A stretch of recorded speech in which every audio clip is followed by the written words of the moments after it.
एक बार फिर से याद कराता हूं जहां से हम जुड़ेंगे। याद दिलाता हूं कि जो हमारा सिलेबस है, जो कंटेंट एरिया सिलेबस है, वो एरिया है सिलेबस का सेक्शंस है। फिर से याद दिलाता हूं, सेक्शन ए, बताओ सेक्शन ए क्या है? आप लोग खुद बताओ, आपके सिलेबस का सेक्शन ए ये है वर्ल्ड मैपिंग, वर्ल्ड मैप, जिसको हमने पढ़ा दिया कॉन्टिनेंट के स्टडी में। सारे महाद्वीपों का हमने स्टडी करा दिया, जिससे आपको पूरे देश याद हो गए हैं, उसका भौतिक सारा एरिया हिस्सा याद हो गया होगा। दूसरा एरिया है वर्ल्ड का ही बी सेक्शन, उसको बोलते हैं प्राकृतिक प्रदेश। प्राकृतिक प्रदेश, इसको बोलते हैं नेचुरल रीजन। नेचुरल रीजन, इसे हमने कल खत्म किया। ये बी सेक्शन तक सिलेबस खत्म हो गया, ठीक है। अब देखिए तीसरा सेक्शन जो हमारा आता है, वो आता है physical and human geography. Physical and human geography. Physical कहने का अर्थ भौतिक और मानव भूगोल। ये एरिया है जहां से हम टेक्स्ट बुक पढ़ना शुरू करते हैं। यहां से हमारा एरिया होता है जहां से हम टेक्स्ट बुक एरिया को टच करते हैं। टेक्स्ट बुक का एरिया कहने का अर्थ, हमारे पास फिजिकल ज्योग्राफी का एक बुक होता है और एक ह्यूमन ज्योग्राफी का एक बुक होता है। ध्यान दीजिएगा, ये दोनों ही बुक भौतिक और मानव भूगोल का जो बुक है, ये सिद्धांतिक अध्ययन है, सिस्टमैटिक ज्योग्राफी है, जो क्लास 11 का फिजिकल है और क्लास 12 का ह्यूमन है, वर्ल्ड का। देखिएगा आज के दिन में जितना क्वेश्चन आ रहा है, उसमें मोस्ट ऑफ स्टेटमेंट से यहां से क्वेश्चन आते हैं। इसलिए हम इस पूरी सेक्शन में क्लास 11 और क्लास 12 के मानव भूगोल को पढ़ेंगे। क्लियर हो गया? जैसे इसमें फिजिकल ज्योग्राफी में आपको भूआकृति विज्ञान हुआ, समुद्र विज्ञान हुआ, जलवायु विज्ञान हुआ, जैव विज्ञान हुआ, और यहां पे मानव जनसंख्या का आर्थिक क्रियाओं का अध्ययन हो गया। So we have two different area and the prescribe book we have 11 physical, 12 human. इससे वर्ल्ड ज्योग्राफी की पूरी नॉलेज आ गए, ठीक है। ये सेक्शन सी हो गया, ठीक है। अब हमारा जो डी एरिया है वो इंडिया है। इंडिया में दो एरिया है, एक फिजिकल इंडिया, एक ह्यूमन इंडिया।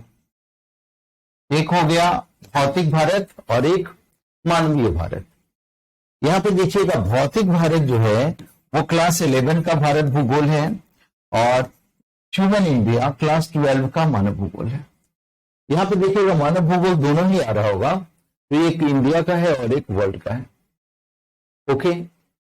अब देखो, इन चीजों के अध्ययन के बाद अगर आपका ई सेक्शन सेपरेट बिहार पढ़ा हुआ है, देन आपके 20 क्वेश्चन बनेंगे। कब 20 बनेंगे? और जो यूपीएससी दे रहा है वो बिहार नहीं भी पढ़ा हुआ है तो एक ही क्वेश्चन बनाएगा किसी भी एग्जाम का, अगर इतना स्टडी किया हुआ। समझ गए? तो अब मैं इन दोनों एरिया को छोड़कर मैं इसको हटा दे रहा हूं। हमारा जो एरिया खत्म हो गया, इन दोनों एरिया को हटाकर इस एरिया पर चलेंगे जो हमारा सैद्धांतिक और बिहार और भारत का भूगोल है, ठीक है। फिजिकल आज हम शुरू करते हैं। एक नोटबुक का एरिया बनाएंगे और हेडिंग लिखेंगे भौतिक भूगोल।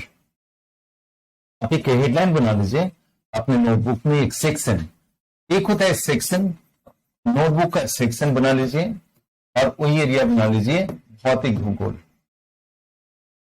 भौतिक भूगोल और भौतिक भूगोल के सेक्शंस हो जाएंगे 4। कौन कौन से? भू आकृति, ऐसे जीएस की भाषा में स्थल मंडल, जल मंडल, वायुमंडल और जैव मंडल, ये हमारे 4 सेक्शन हो गए। ठीक है, इसको इंग्लिश कर दीजिए, lithosphere, hydrosphere, atmosphere and biosphere. हमारे स्टडी का एरिया हो गया एटमोस्फीयर, सॉरी स्थलमंडल है तो लिथोस्फीयर हो गया, जलमंडल हो गया हाइड्रोस्फीयर, एटमोस्फीयर इसको लिख जाइए, एंड बायोस्फीयर। हमने इसको क्यों बताया, इसको बताने का उद्देश्य क्या था, ये बात जान लीजिए। ये 4 सेक्शन आपको एनसीईआरटी क्लास 12 में नजर आएगा, उसको पूरी समझना है और इससे ऊपर कोई क्वेश्चन तो बनेगा नहीं। तो ध्यान है कि हम स्थल मंडल को पढ़ें। अब स्थल मंडल को समझने के लिए ये स्थल मंडल या लिथोस्फीयर क्या है, लिथोस्फीयर में किन चीजों का अध्ययन करते हैं, राइट। लिथोस्फीयर या स्थल मंडल किन चीजों का डिटेल स्टडी है, उसके लिए मैं कई बार पहले बताऊंगा या फिर सिलेबस डिस्कशन में बताया होगा। यहां पे पूरा जान लेना है कि स्थल मंडल ऑर्डर्स ऑफ लैंडफॉर्म्स है, ऑर्डर्स ऑफ लैंडफॉर्म्स का अध्ययन है। एक ज्योग्राफर्स थे मर्फी, देखो एक सेंटेंस में पूरा सिलेबस समाहित है। ऑर्डर्स ऑफ लैंडफॉर्म्स का अध्ययन है, भूआकृति के क्रमों का अध्ययन है, भूआकृति के क्रम का अध्ययन है, is a study of orders of landforms. Chandan पढ़ा हुआ है, लाइब्रेरी में बैठे हो, कहां आप बताएंगे ऑर्डर्स ऑफ लैंडफॉर्म्स क्या है, और second third, first order, second order and third order क्या है, कोई बताओ। 3 ऑर्डर्स ऑफ लैंडफॉर्म्स, नहीं मैं बताता हूं। फर्स्ट ऑर्डर वो है जो कॉन्टिनेंट एंड ओशन का बॉटम है, जो पृथ्वी के ओरिजिनेशन के साथ बना। ऐसा कोई लैंडफॉर्म्स जो सबसे बड़ा लैंडफॉर्म्स है और पृथ्वी के उत्पत्ति के साथ बना, ये फर्स्ट ऑर्डर है। इस लैंडफॉर्म पर इंडोजेनेटिक फोर्स के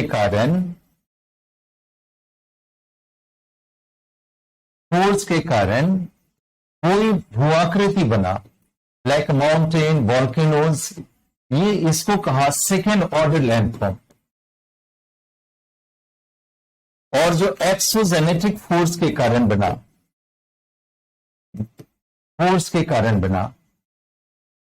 वो थर्ड ऑर्डर लैंडफॉर्म्स है, लाइक डेल्टा बना, लाइक वाटरफॉल बना, ये क्या हुआ, थर्ड ऑर्डर लैंडफॉर्म्स हुआ। सो पूरी जियोमॉर्फोलॉजी में इन 3 क्रमों की भूआकृतियों का अध्ययन होता है। सो अगर पूछा जाए कि स्थल मंडल में हम किन चीजों का अध्ययन करते हैं, एक शब्द में बताना है, so we study 3 orders of landform in geomorphology और लिथोस्फीयर। आया समझ में? अब बताओ वोल्केनो कौन सा ऑर्डर का लैंडफॉर्म्स है? हाँ हाँ, सेकंड। अफ्रीका महाद्वीप, अच्छा। डेल्टा, गंगा ब्रह्मपुत्र डेल्टा, हाँ ऐसे। तो अगर ये समझ में आ गया, इट मीन्स जियोमॉर्फोलॉजी की जर्नी आपके लिए आसान हो गई, सिलेबस याद हो गया, right. So in one sentence you right स्थल मंडल। देखिए स्थल मंडल में हम 3 क्रम की भूआकृतियों का अध्ययन करते हैं। In lithosphere we study 3 orders of landforms, 3 orders of landforms, 3 क्रमों की भूआकृति का अध्ययन करते हैं। We study 3 orders of landforms. 3 क्रमों की भू आकृति का अध्ययन करते हैं। लिखेगा फर्स्ट ऑर्डर, पहला क्रम। देखिए प्रथम क्रम में उन भू आकृतियों का अध्ययन करते हैं जो पृथ्वी की उत्पत्ति के साथ बना। In first order we study the landforms originated with the origin of earth. We study the landforms originated with the origin of earth. उन भू आकृतियों का अध्ययन करते हैं जो पृथ्वी के उत्पत्ति के साथ बना। Like continents and ocean bottoms, जैसे महाद्वीप और सागर का नितल। Like continents and oceanic bottoms.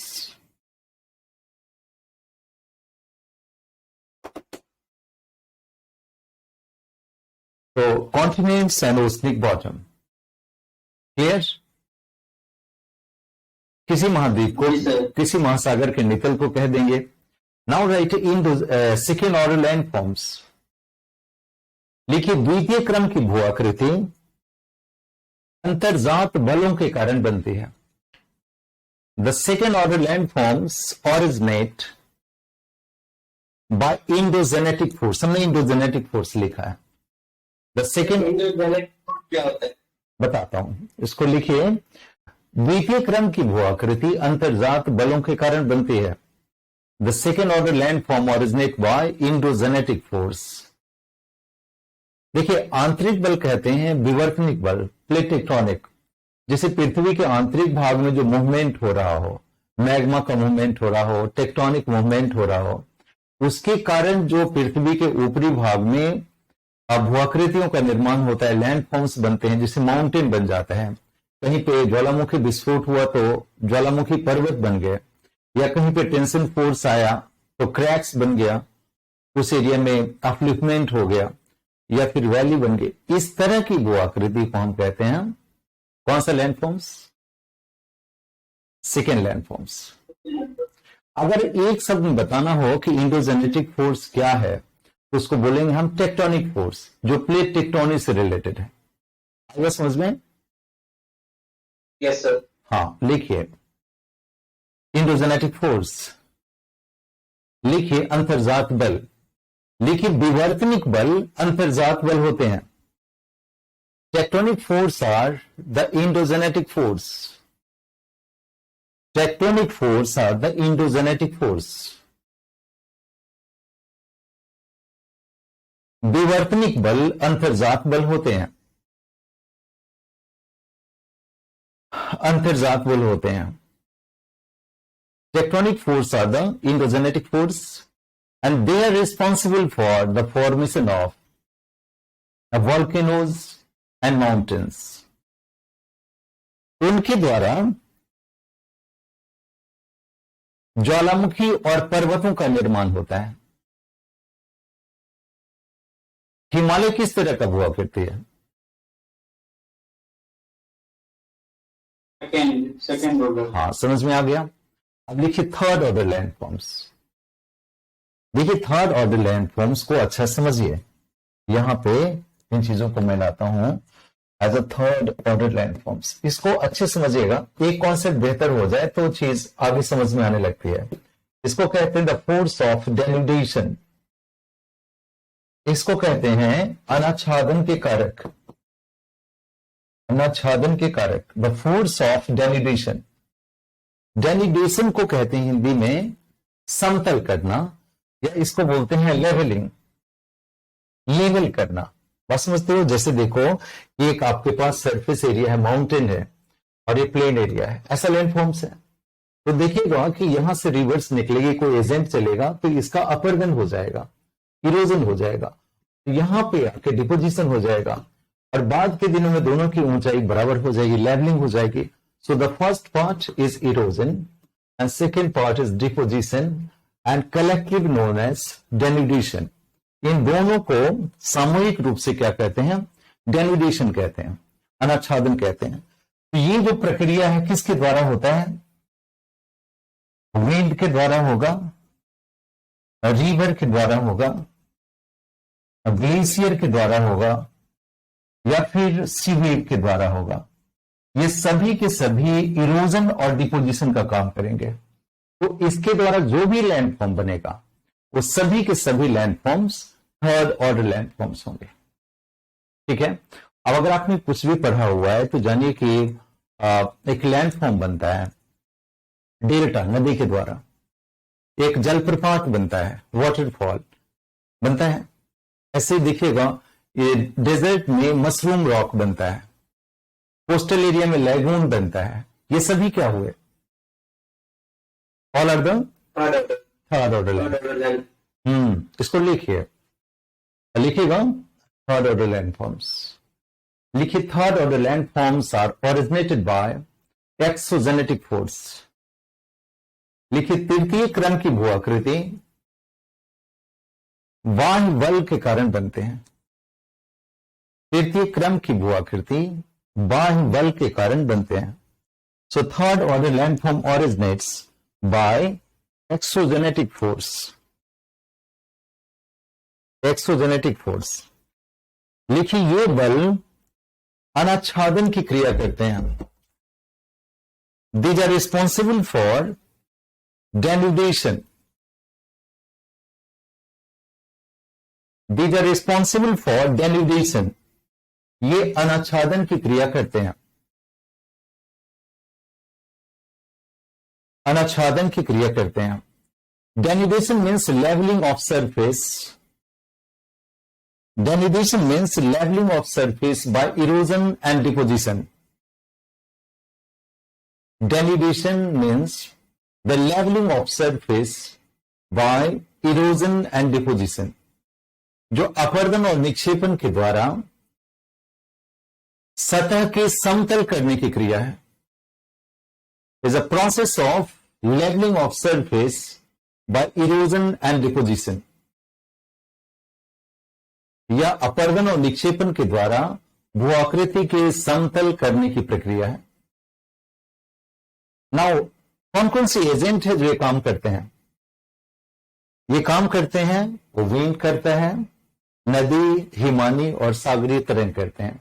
लिखो, दीज एजेंट्स आर, लिखो इसके कारक हैं नदी, पवन, हिमानी और सागरीय तरंग। लिखिए, the agents are river, wind, glaciers and sewage. सागरीय तरंग। ओके, सो होप ये बातें समझ में आ गया होगा। अच्छा, अब एक और भी चैप्टर इसमें जुड़ा होता है। वो चैप्टर होता है कौन सा? ये जितनी चीज है किस चीज से बना होगा? जितनी भी भूआकृति हैं किन चीजों से बना होगा? वो बना होगा रॉक से, चट्टान से बना होगा। इसलिए चट्टान हमारा एक एक्स्ट्रा टॉपिक हो जाता है। अब समझो, पूरी जियोमॉर्फोलॉजी में सिर्फ और सिर्फ ये कंटेंट्स हैं जिसको हम पढ़ते हैं। ठीक है, तो आज के क्लास में जीएस लेवल पे हम रॉक पहले पढ़ लेते हैं, फिर उन टॉपिक पे चलेंगे। ठीक है, सो चट्टान हम आज पढ़ेंगे। राइट, चट्टान हमारा एक्स्ट्रा टॉपिक होता है और 3 ऑर्डर्स के अतिरिक्त। इसको लिखिएगा चट्टान या रॉक। इसको पहले मैं करा देता हूं। देखिएगा, चट्टान जो है इसका क्या क्या पढ़ेंगे, इसको कंटेंट्स बना लीजिए। पहले चैप्टर पढ़ने में आप इसका एक इमेज बना लीजिए। The meaning of rock, types of rocks, चट्टान के प्रकार, द कैरेक्टर्स एंड यूजेस। लिखिए, चट्टान की विशेषता और उसका उपयोग। The first is type of rock, meaning, types. Types में आप तीनों कर लीजिए। परतदार चट्टान, अवसादी, आग्नेय चट्टान, और लास्ट में रूपांतरित चट्टान, इसको इंग्लिश कर लीजिए, igneous rock, sedimentary rock and metamorphic rock. So we have three types of rock: igneous, sedimentary and metamorphic. आग्नेय, परतदार और रूपांतरित चट्टान. आग्नेय, परतदार और रूपांतरित चट्टान.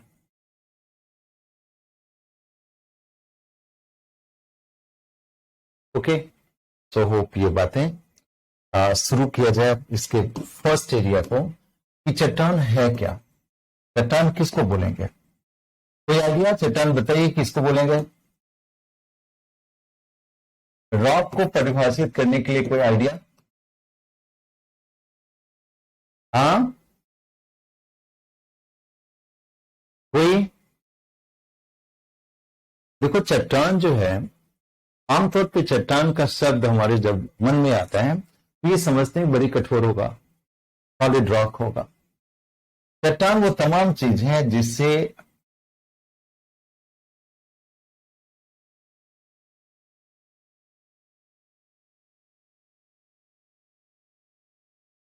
अर्थ क्रस्ट बनाओ. देखो, ऐसा जो गफर परिभाषित करते हैं कि तमाम चीजें जिससे हमारी पृथ्वी की भूपरपटी बना हो, उन सभी को रॉक कहते हैं. The constraint of earth crust, भूपरपटी जिन चीजों से बनी है उन सभी पदार्थों को, सभी चीजों को हम रॉक कहते हैं. It's the constituent of earth crust. चाहे वो टेल्कम पाउडर की तरह काफी सॉफ्ट हो या डायमंड की तरह काफी हार्ड हो, एनीवे कोई भी चीज हो वो रॉक के रूप में आता है. जिसे देखिए, आप को लगता होगा तो कोल को देख लिए, कोयला एक जैविक निक्षेप है, फिर भी वो चट्टान है. चूना पत्थर एक जैविक निक्षेप है, वो भी चट्टान है. अब कोई धातु मेटल्स हैं क्रस्ट का, वो भी एक चट्टान है.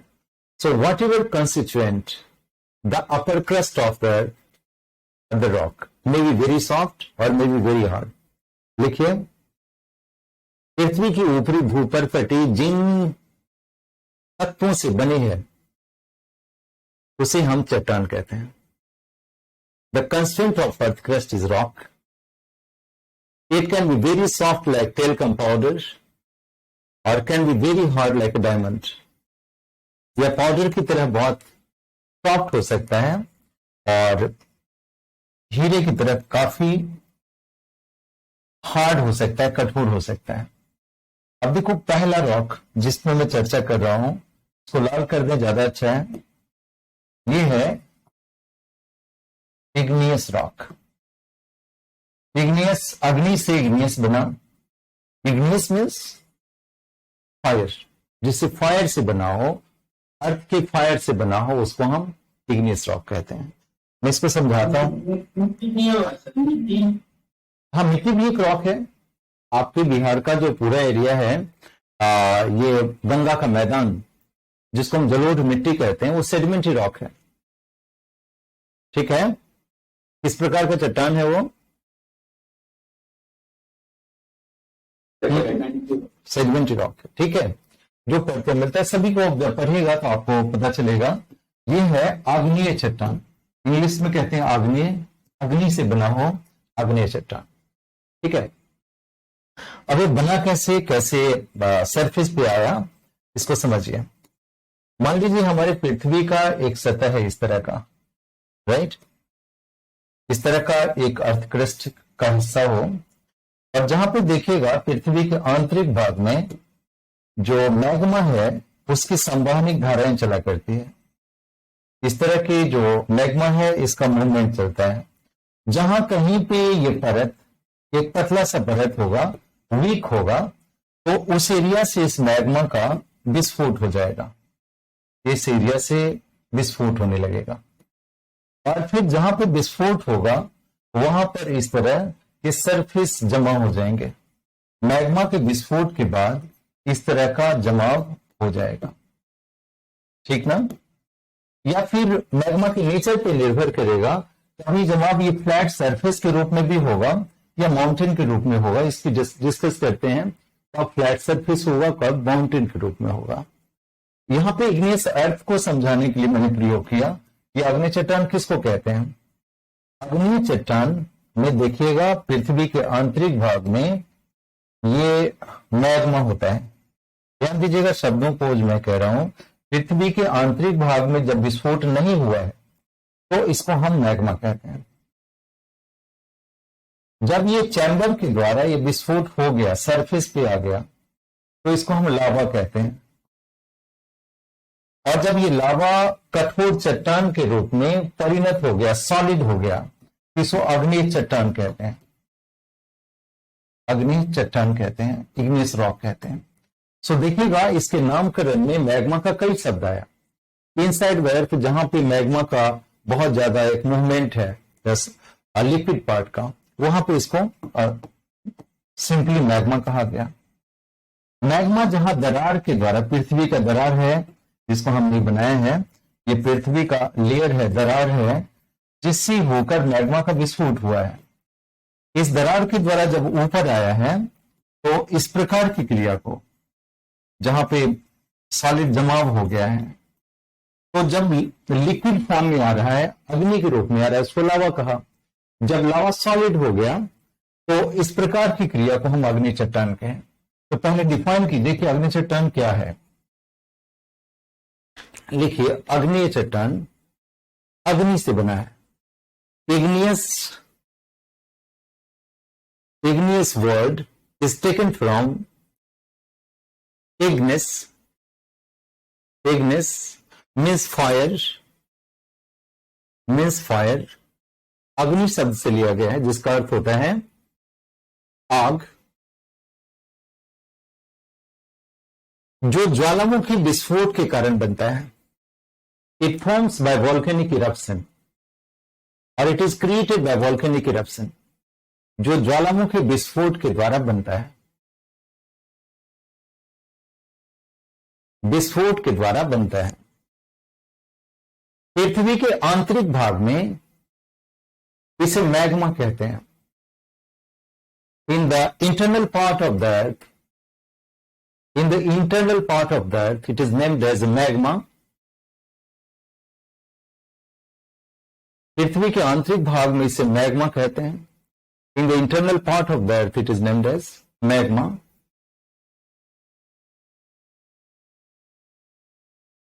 विस्फोट के बाद, after eruption,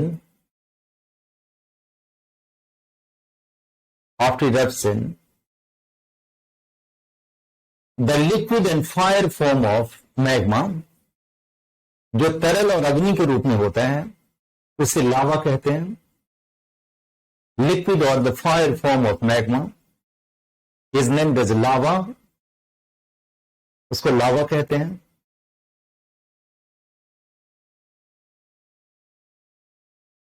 और जब वह कठोर बन जाता है तो उसे हम अग्नि चट्टान कहते हैं। After solidification it is named as igneous rock. हमने 3 शब्दों की चर्चा की अभी तक, ध्यान दीजिएगा।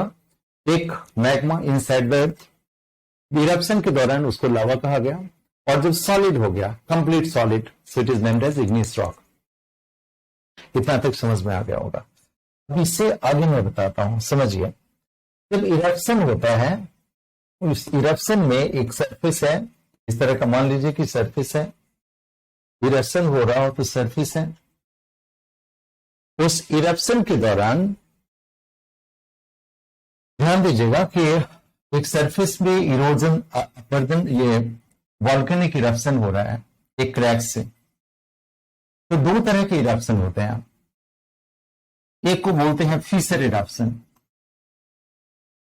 URE फीसर, तो बोलते हैं दरारी विस्फोट, and the second is named as a vent eruption, नली के द्वारा विस्फोट। दोनों का एक डायग्राम बनाता हूं। मान लीजिए कि सरफेस है इस तरह का, और यहां पे क्रैक्स आ गया, इस तरह का कोई क्रैक आ गया, तो अंदर से जो मैग्मा है वो इस सरफेस के थ्रू यहां पे जम जाएगा। क्योंकि क्रैक्स बहुत ही बड़ा है, तो इससे जो मैग्मा का विस्फोट होगा वो फ्लूइड होगा, तरल होगा, और इस अवस्था के कारण जिसे पानी है वो बहुत दूर में फैलेगा और इस तरह समतल सतह का निर्माण करेगा, पहाड़ का निर्माण करेगा। इस तरह के मैग्मा को हम बसाल्ट कहते हैं, इससे बनने वाला सरफेस बसाल्ट का होता है।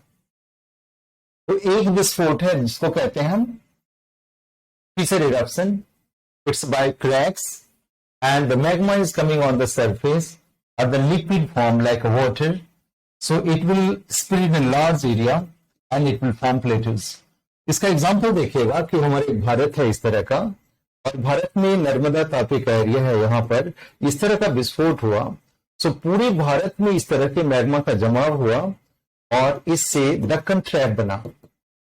कभी कभी जीएस के क्वेश्चन में आपको पूछा जाता है कि दक्कन का पठार किस प्रकार के विस्फोट का परिणाम है, is a result of fissure eruption. यहां पे किस चीज का जमाव हुआ, इट्स अ डिपोजिशन ऑफ, क्या चीज जमा जो दक्कन का पठार बना, मैग्मा। कौन सा मैग्मा, किस प्रकार का, हाँ तरल वाला, तरल वाले मैग्मा से क्या बना, बसाल्ट बना। हाँ, बसाल्ट में देखिएगा कि Fe होता है और Mg होता है, ये दोनों होते हैं, मैग्नीशियम होते हैं और लोहा होता है, फेरस होता है, जिसके कारण इसका रंग काला होता है। इसके कारण देखिएगा पूरे दक्षिण के पठार का जो सरफेस है वो काले रंग का है। इस मैग्मा के टूटने के बाद जो काली मिट्टी का विकास हुआ वो काले रंग का है। सो देखिएगा यहां पे ध्यान से इस चीज को याद रखिएगा। पहला इरप्शन बताया, 2 टाइप्स ऑफ इरप्शन होते हैं, एक इरप्शन होता है बाय वेंट, एक इरप्शन होता है बाय क्रैक्स। क्रैक से जो इरप्शन होता है स्लो इरप्शन होगा and the magma will spread in large area and will form basaltic surface. So it will not create mountain because of fluid nature, right? So लिखेगा, लिखिए ज्वालामुखी विस्फोट अपनी प्रकृति के आधार पर 2 प्रकार का होता है। There are 2 types of volcanic eruption on the basis of nature of eruption. ज्वालामुखी विस्फोट अपनी प्रकृति के आधार पर 2 प्रकार का होता है। So the first one you write दरारी विस्फोट, फीसर इरप्शन। पहले को डिटेल कर देता हूं, फीसर इरप्शन, दरारी विस्फोट, फीसर इरप्शन। लिखिए इसके द्वारा, दरारी विस्फोट लिखो, इसके द्वारा मंद विस्फोट होता है।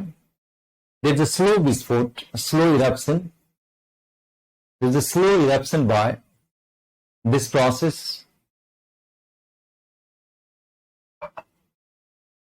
और देखो यहां पे ध्यान देना, एक एसिड होता है, एक बेसिक होता है। जो बेसिक होगा वो फ्लूइड होगा, उससे ये बना है। देखो इसके द्वारा क्षारीय मैग्मा का जमाव होता है।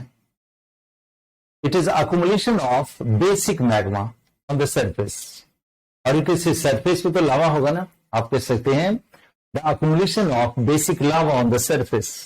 इसके द्वारा क्षारीय लावा का जमाव होता है। Accumulation of basic lava on the surface, surface. लेकिन तरल प्रकृति के कारण इससे पठार निर्मित होते हैं। तरल प्रकृति के कारण इससे पठार का निर्माण होता है। Due to fluid nature, due to fluid nature there is a formation of plateaus. तरल प्रकृति के कारण इससे पठार का निर्माण होता है। due to fluid nature, there is a formation of plateaus. अब देखो ये बेसिक मैग्मा है, लावा है, इससे क्या बना? ये तो पदार्थ है ना, इससे बना क्या? मटेरियल क्या बना? बसाल्ट बना, और बसाल्ट से टोपोग्राफी क्या बना? वो पठार की संरचना बनी। लिखिएगा, जिसके कारण बेसाल्ट की परत का विकास होता है। So there is a formation of basalt layer, there is a formation of basalt layer which contained iron and magnesium, जिसमें लोहा और मैग्नीज के अंश होते हैं। मैग्नीशियम नहीं, मैग्नीज लिखेगा। there is a which contained iron and manganese.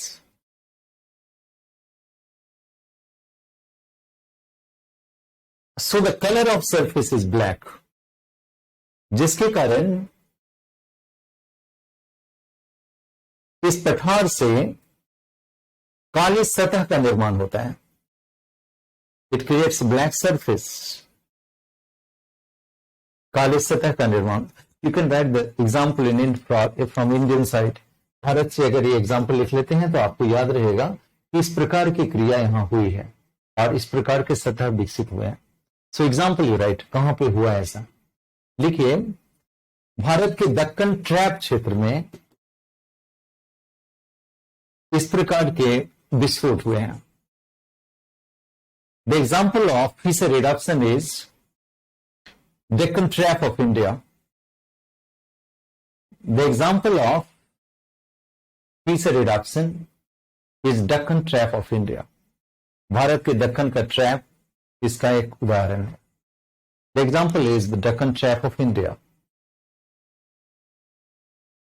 Okay, so एक एरिया हमने आपको बताया, कौन सा?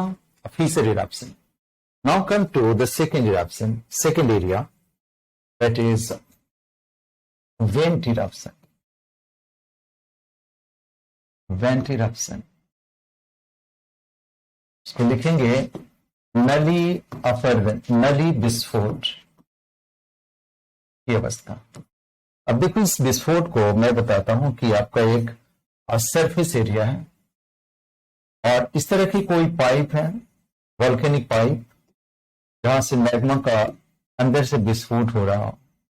इस पाइप के थ्रू जब आएगा तो ये मैग्मा बहुत दूर तक इस तरह की संरचना का विकास करेगा।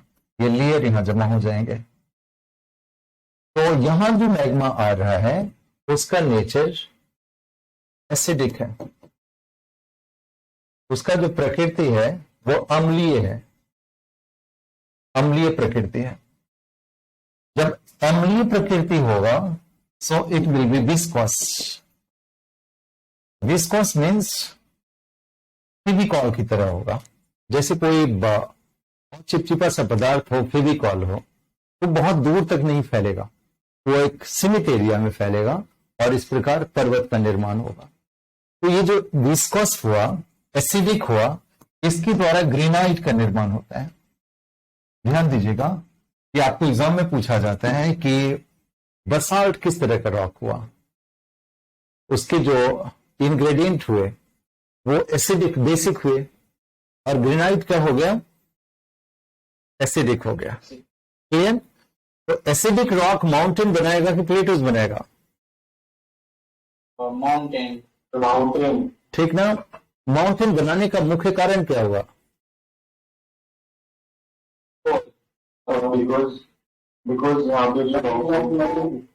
वो विस्कोस है। हाँ, राइट ना? कम एरिया में फैलेंगे, फ्लूइड नहीं होंगे उतने। सो लिखेगा द सेकेंड वेंट इरप्शन। लिखिए, went eruption is violent eruption.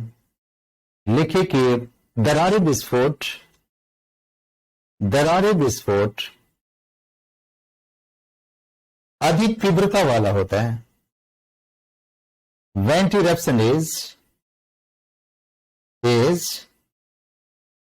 Violent eruption, जिससे